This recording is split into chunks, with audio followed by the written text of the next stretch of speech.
বিসমিল্লাহির রহমানির রহিম। আসসালামু আলাইকুম। কেমন আছেন আপনারা সবাই? আলহামদুলিল্লাহ, আমিও ভালো আছি। আজকে আপনাদের মাঝে আমি নিয়ে আসছি চাল কুমড়া দিয়ে ইলিশ মাছের মাথা দিয়ে ঝোল।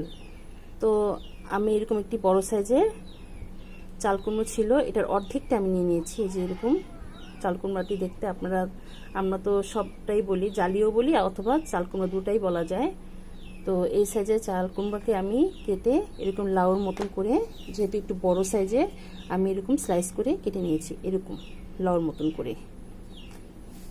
আর লাগবে এখানে ইলিশ মাছের 4টি মাথা নিয়ে নিয়েছি আমি। 4 পিস ইলিশ মাছের মাথা আমি এখানে পরিষ্কার করে ধুয়ে নিয়েছি।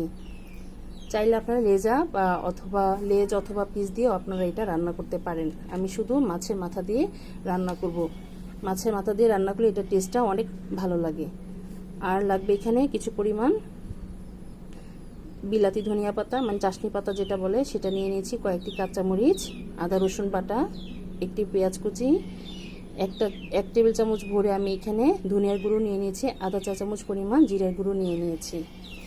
আর লাগবে এখানে স্বাদ মতন লবণ, লাগবে হলুদের গুঁড়ো, লাগবে লাল মরিচের গুঁড়ো।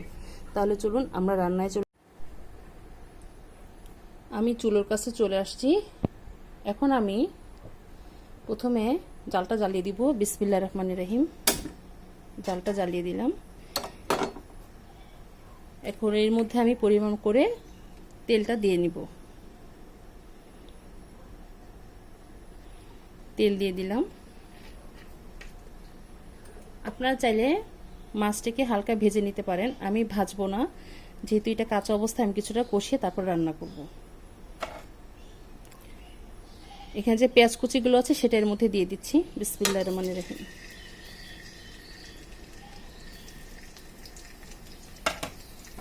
একটু হালকা লাল হয়ে আসলে তারপরে এর মধ্যে আমরা মশলাগুলো দিয়ে দিব। একটু হালকা নরম হয়ে আসলে আর কি, পেঁয়াজ অত ভাজার প্রয়োজন নেই।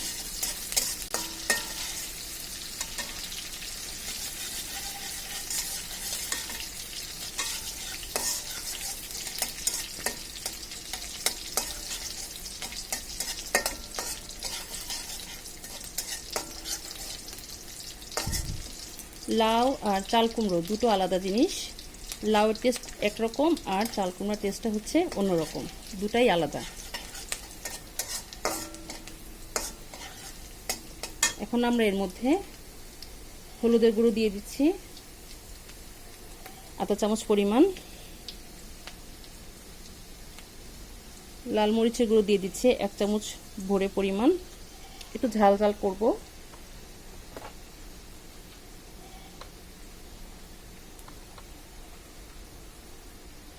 পরিমাণ করে লবণটা দিয়ে দিচ্ছি। সামান্য পরিমাণ একটু পানি দিয়ে দিলাম মশলাটা ভালোভাবে কষানোর জন্য। এখন এর মধ্যে যে আমাদের আদা রসুন বাটা, ধনিয়ার গুঁড়ো, জিরার গুঁড়ো, সেগুলো এখন এর মধ্যে আমরা দিয়ে দিব। ভালোভাবে একটু মশলাটা কষিয়ে তারপর এর মধ্যে আমরা মাছটা দিয়ে দিব।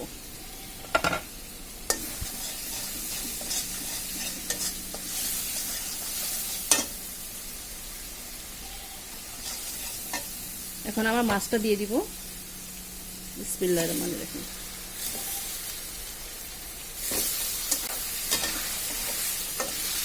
হালকা একটু নেড়ে চেড়ে কষিয়ে নিতে হবে।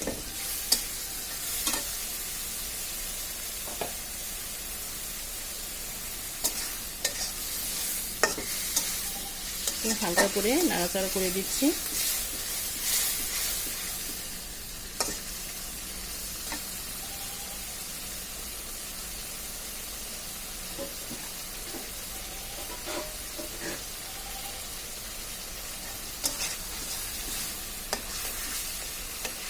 এভাবে একটু মশলার মধ্যে একটু মাছটা উল্টে পাল্টে নিলে কাঁচা যে স্মেলটা থাকে সেটা থাকে না। আপনারা এইভাবে একটু করে নেবেন। হালকা একটু মশলার মধ্যে এভাবে কষিয়ে নিতে হবে।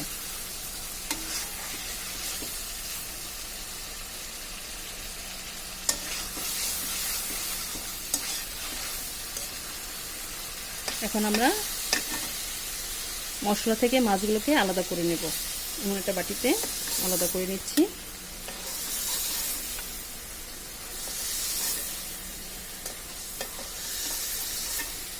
এখন এই মশলার মধ্যে আমরা চাল কুমড়াগুলো দিয়ে দিব। দিয়ে দিলাম। এখন এটাকে ভালোভাবে কষিয়ে নেব। ভালোভাবে নেড়ে দিচ্ছি।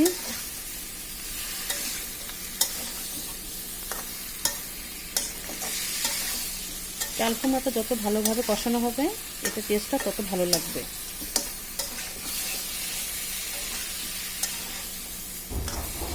একটু কষিয়ে নেব।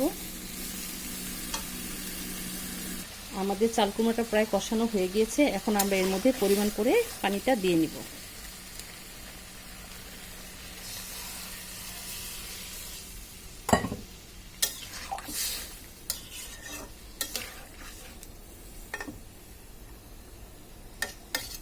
আর সামান্য পরিমাণ পানি দিব এর মধ্যে।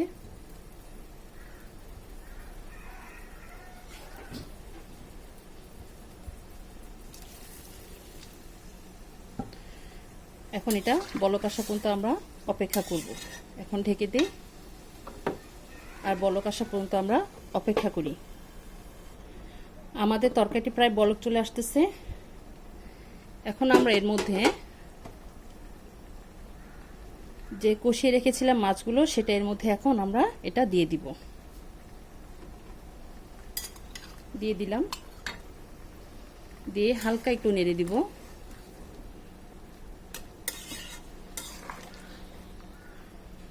মশলাগুলো দিয়ে দিলাম।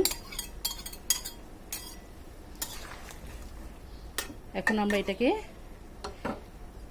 কিছুক্ষণ ঢেকে তারপর রান্না করে নেব। তাহলে এটা আমাদের সেদ্ধ হওয়া পর্যন্ত আমরা অপেক্ষা করি। এখন আমরা দেখব আমাদের জালির কি অবস্থা।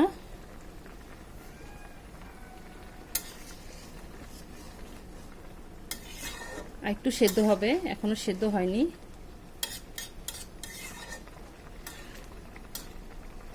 আর সামান্য পরিমাণে সেদ্ধ হবে।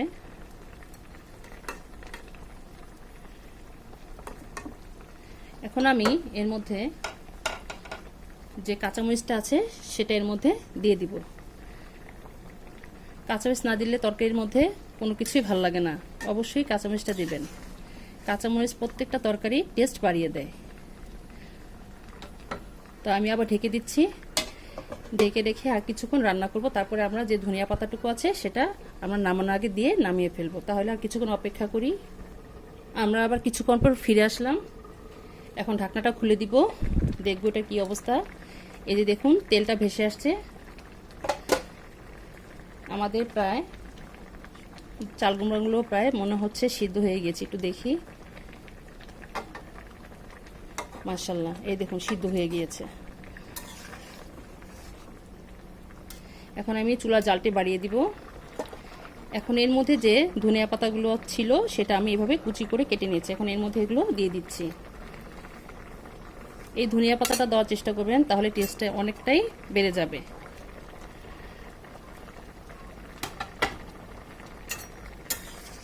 সামান্য একটু নেড়ে চেড়ে দেব।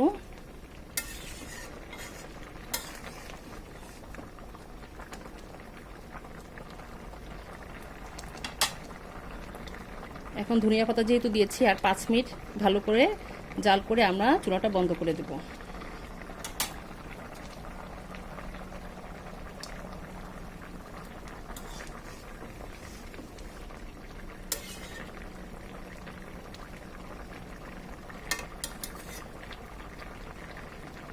আপনারা চাইলে মাছ ভেঙেও রান্না করতে পারেন, আবার এভাবেও দিয়েও রান্না করতে পারেন। মাছটা ভেঙে দিলে কি হয়, অনেক সময় ছোট বাচ্চারা খায়, কাঁটাগুলো বেঁধে যায়।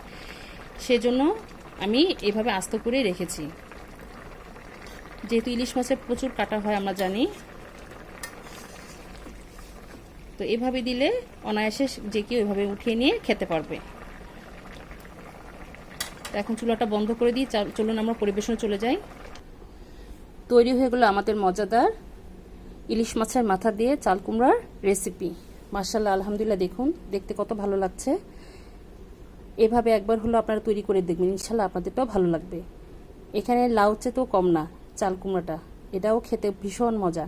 আপনারা এইভাবে অবশ্যই একবার রান্না করে দেখবেন, ইনশাআল্লাহ আপনাদেরটাও আরও ভালো হবে। তো আমার এই রেসিপিটা আপনাদের কাছে কেমন লেগেছে আমাদেরকে অবশ্যই কমেন্ট করে জানাবেন। আর আমার জন্য দোয়া করবেন, আমি যেন আপনাদের মাঝে আরও নতুন নতুন রেসিপি নিয়ে আসতে পারি। তো আজ এই পর্যন্তই। আপনারা যে যেখানে আছেন ভালো থাকেন, সুস্থ থাকেন।